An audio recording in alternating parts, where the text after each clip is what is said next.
Welcome everybody to another episode of Spook Score. Spook Score! Woo! Today is October 10th? Yes. So we're 10 days into this spooky movie marathon. Anyway, I'm Chris. I'm Nick. And this is a show where we watch spooky movies in a franchise in a row until they get the dreaded candy corn. And tonight, we watched House. This was a franchise that I had heard about, had never seen. I had heard it was like kind of like campy, fun. I never saw it. I never heard of it. It was a special movie. It is special. It is special, but for the wrong reasons. Yeah, not for the best ones. For the wrong reasons. Like, it's really close to being a jack-o'-lantern.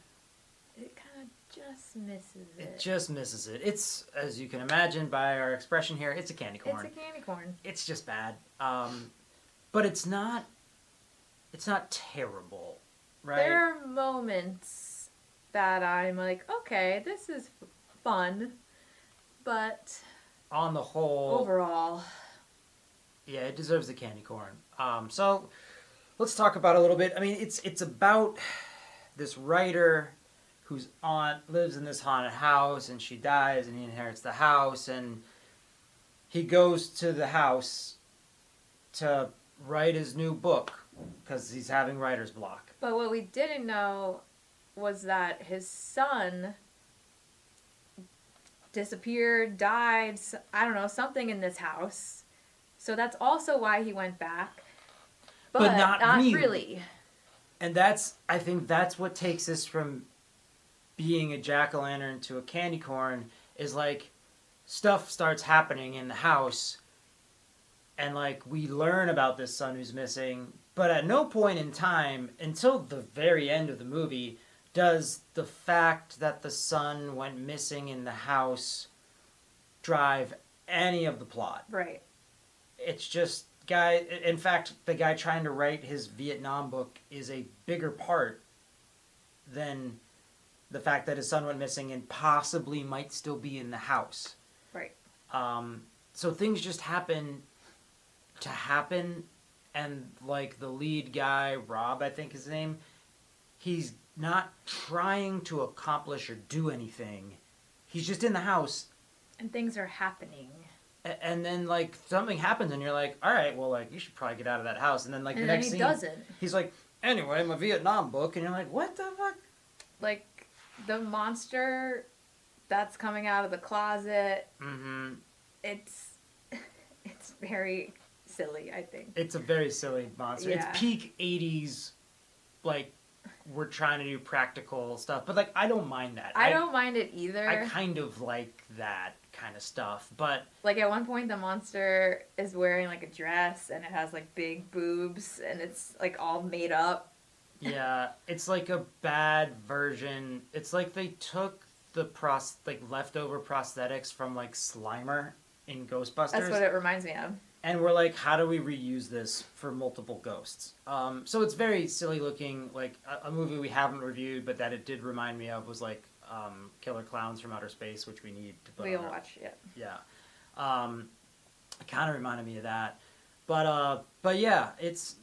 I mean, I will say though, he's dressed. Whoever did Wardrobe costume is excellent in this movie. Yeah, wardrobe's fantastic.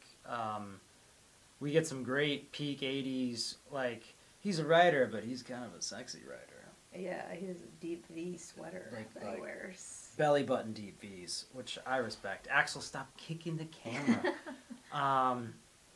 So yeah, I mean, it's a candy corn. I can't say I, like, recommend watching this movie. No, and that's why it's a candy corn. Yeah, so... It's not really worth it. Some people, I mean, apparently it bombed at the box office, and like it became like a cult classic at some point. I don't really know why. There are also 3 more of these movies. I don't know how. And apparently, people were like, "Oh, the first one's good, the second one's bad." Guess what? We're definitely not watching the second one. Making it to the second one. So yeah, those Also, the guy the bartender from Cheers is his neighbor. Yeah. And who also just like comes into his house randomly. The cops are there investigating and do a bad job. He's got this weird kind of hot Eastern European neighbor who doesn't do anything that makes sense. Nothing in this movie is coherent. It's not. There are parts that are entertaining, but I found myself like checking my phone, Yeah, same. and it was like an hour and a half, so that's not a good sign. But now we're gonna get into a breakdown. So if you want to hear more about the movie House, stay tuned.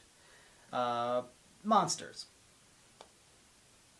I gave it what? I gave it a 1.5. Yeah, I just gave it a 1 for the monsters. It's not scary. It's silly. Yeah, I didn't think the monsters are not scary. I did think like some of the creature design was kind of cool. But the main monster is this guy who he was in Vietnam with. Mm-hmm. And now he's like haunting this house.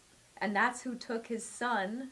Yeah. Right? I guess. That's kind of how I took it anyway. Yeah. Dan. And that costume needed some work. I could see his face underneath. It needed some work. It was almost there though. It was close. It was close. It was almost cool. But it looks really hokey. But I kind of, again, that's almost a little bit of the charm of this movie, which is why I gave it a 1.5 for Monsters, because I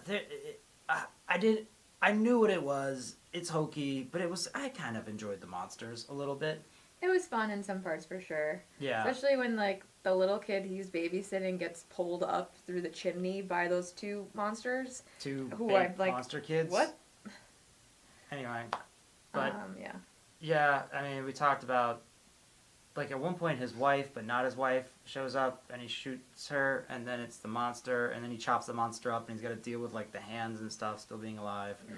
It's yeah. Moving on to the kills. I think I gave it what, a 0.5? Yeah, I think I also did. Because there really aren't many to speak of. No. There aren't. Things just kind of happen. Things are just kind of like spooky in a house. No one really dies. He does kill some of the monsters, so like that counts. So you don't get a 0. But little grenade explosion thing. I was like, okay. If ghost grenades work. That's the question. If a ghost has a grenade on him, and you pull the pin on the grenade and kill the ghost with the ghost grenade, does it work?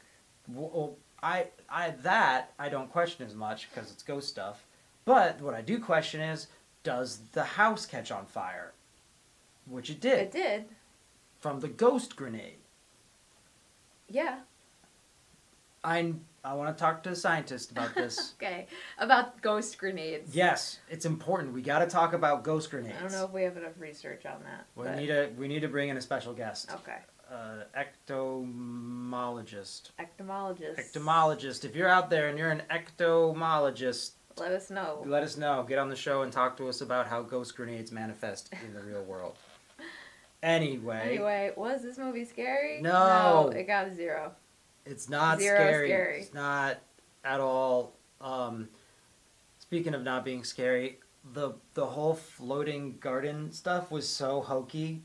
It's like I could see the strings that they were hanging on. You can see the strings. And I also loved at one point when he like closed the door, like a couple of them were facing the wrong way because they were on strings, and then like he slams the door and you see them like go in like they're. That was bad. And took away from the scariness. But yeah, not scary movie. Not scary. Not scary movie. Let's talk about the movie. It's a 1. Yeah, it's not good. It's not good, but like we said earlier, it's almost so bad it's good. It's almost there. Like the lead actor does a pretty good job. They have some decent actors. I mean, the guy from Cheers was nice. No, the acting is fine. It's just the plot. It's messy. It's super messy. If they had just been like, okay, so he's a writer, he's trying to write his book, he's got writer's block, he shows up at his aunt's house, we learn that his son died, and then he sees his son, and then that becomes, he goes, oh my god, my son is still in this house, I need to get him. Right. If that drove the plot, this would be a much better movie. Yeah, because if that's why he's staying in the house, that makes sense. Mm-hmm. But if he's just staying in the house because he has to write a book, which he doesn't have to do, and at no point in time do they indicate that he's writing the book better in the house than he was anywhere else. he wasn't writing. I didn't see him writing one time.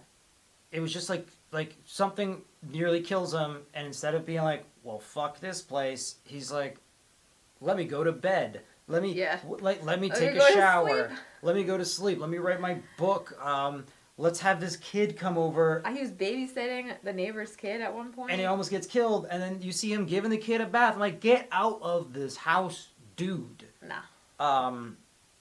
It's bad. It's bad. We will be watching House 2. No. But the wild card, I gave it a wild card point. I did not. I gave it a wild card point because of the neighbor Tanya. You have this crazy Eastern European neighbor. Also, no one has boundaries in this movie. Everyone's just walking. His in neighbor just house. walks in his house. Like he goes, one of the neighbors, the guy from Cheers, comes over with like a 6-pack of beer. He's like, "Hey man, I thought I'd bring you a midnight snack." Like who midnight walks into someone's house at midnight, being like, "You want to drink and get some food?" That person's in danger. Also, his hot Eastern European neighbor just is in his pool. She's in his pool, but then she comes back and she just drops her kid off. It's alluded that maybe there's gonna be some we're gonna play. Ooh. And then she's like, "Yeah, you're gonna play with my son. I'm gonna have you babysit my kid, and I'm gonna go do stuff." And what? Yeah. People just leave their kids at this random guy's house. Not the house to do that. Yeah. But anyway, I gave the wild card for Tanya because I was like, this is insane. And then I also gave the wild card because, again, this guy's style. DV. The deep sweater V. We need to bring it back. That's all I'm saying. I'm gonna have to buy you one. We're gonna have to find one. I'll find one for Find you. me a deep V sweater. I will. Because I want it. Okay. I want that sweater. You got it. But Christmas list. Yep. That was House. Up next, so we've been talking about it. Last year, we reviewed the first 3 Halloweens. We got to 3 Season of the Witch. That got a candy corn. That got a candy corn, so we had to stop and pick up another franchise. But I think it's time we go back and revisit the Halloween franchise with Halloween 4 and Michael Myers, who's, I think, my personal favorite slasher. So that's exciting for us. I don't remember Halloween 4. I don't remember it, but I'm excited to watch. Yep, they all kind of start blending together for me. So this will be, hopefully, a fun rewatch, and hopefully we can continue Halloween. Halloween skis. But yeah, stay tuned and spooked and souped and stewed Spooked and stooped. for the next Spook Score.